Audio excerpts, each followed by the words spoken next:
Hello, my friends, and welcome back. Thank you very much for being with me again today. A major success for the Iranian people and Iran's government, or guys in charge. Iran was able, through its own forces, technology, to launch 3 satellites into space at once. And that's a big achievement because those satellites are not over there to tell the Iranian government the weather or if the stars are moving in their direction and follow their course. But I'm assuming they are military satellites. Very interesting. Their partners, the Israelis, did not launch anything. And it seems like, as far as I remember, the Israelis launched the satellites, do they? And if they do, or they use it in partnership with the Americans. They don't have to launch it because the Americans launch it for them. I don't know. But nevertheless, let's move back to our ship here, which is the issue of Iran simultaneously launches 3 satellites into space for first time. So let's look at 2 articles. One from Sputnik, from the Russians, and the other one from the free media. Clip. Here you have 5 hours ago. That's a big achievement. Big achievement. Iran has simultaneously launched 3 satellites, Mahda, Kayhan 2 and Hatef 1, into space for the first time ever to mark the upcoming 45th anniversary of the Islamic Revolution. 1979, wasn't it? The Iranian government said on Sunday, when Mr. Khomeini was brought or landed from Paris to Tehran. What the fuck was he doing in Paris? Well, now, in anticipation of the 45th anniversary of the victory of the Islamic Revolution, 3 Iranian satellites were successfully launched into space for the first time at the same time using Simorgh Phoenix launch vehicle. Now, is this Iranian or is it Russian? It doesn't sound Russian, but let me verify and check it out, okay? All right, and it's Iranian. It's Iranian production right here. So they designed this and they win right here.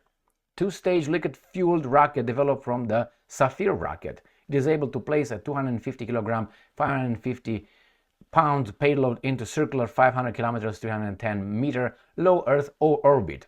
Well, congratulations. Very good. Own production. But hey, the Iranians are isolated, but somehow they do stuff that countries that are not isolated, look in Europe, can't afford doing anything like that, or they're not allowed. Which one is it? Or they don't have to?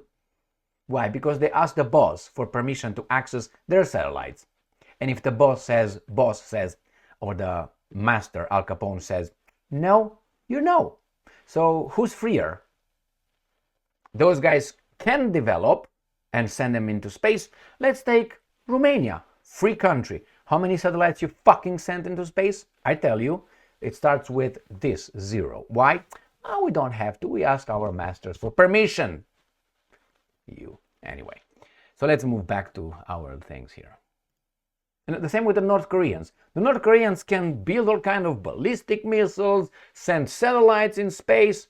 Again, it's isolated and man, it's not free at all. But somehow the other countries in Europe, they're all free to shut the fuck up and listen and wait for the orders. Unbelievable, man. So obvious. If you'd give me that crap, we don't have to, but the other guys are in control of you. So you're not free by default. The 70-pound lightweight Mahda satellite was designed to test advanced satellite subsystems, according to statement. The Kayhan 2 nano satellite, consisting of a series of smaller cubic satellites weighing less than 22 pounds, was built to test space-based positioning technology, providing positioning capabilities independent of the global GPS. Who owns the global GPS? If someone wants to get you out of global GPS, they get you out.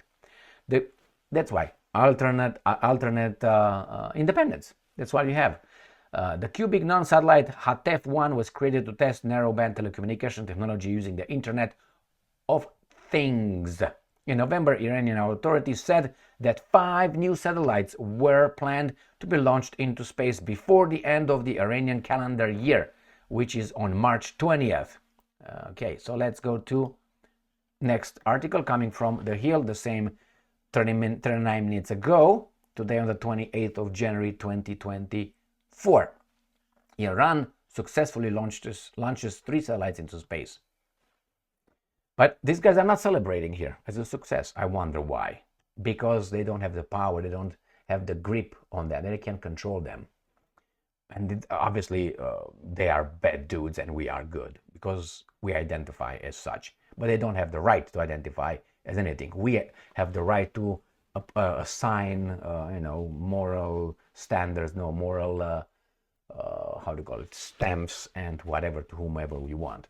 Iran revealed Sunday that it successfully launched 3 satellites into space after a series of failed launches. What does that tell you? These guys are fucking pigs. Who are they? The Hill, and not only. So they mentioned the first sentence that they failed. Yeah, that's how you improve, by trying, failing, looking again to what you did wrong or what went wrong, improving it, tweak it here and there, try again, and eventually you succeed. That's what it is. That's the key of success. Multiple attempts, if you can. Iran state media published a video of the nighttime satellite launch of the Simorgh rocket, the Associated Press reported.